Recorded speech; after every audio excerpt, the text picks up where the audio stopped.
Hello everyone, in today's video I'll show you on how you can simply play rank in League of Legends.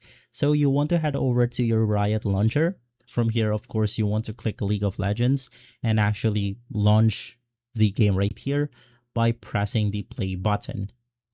And simply once inside the actual game, if this is your first time opening it up, it will then prompt you with the tutorial of League of Legends. But if not, you can then head over to play. In here, you have a lot of game modes that you could basically select. You just want to navigate through Summoner's Rift. This is going to be the normal mode for League of Legends.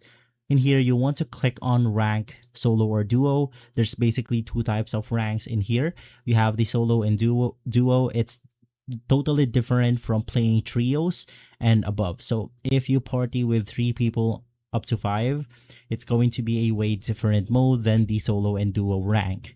So just select your preference. In my case, or most people genuinely rank using solo and duo right here.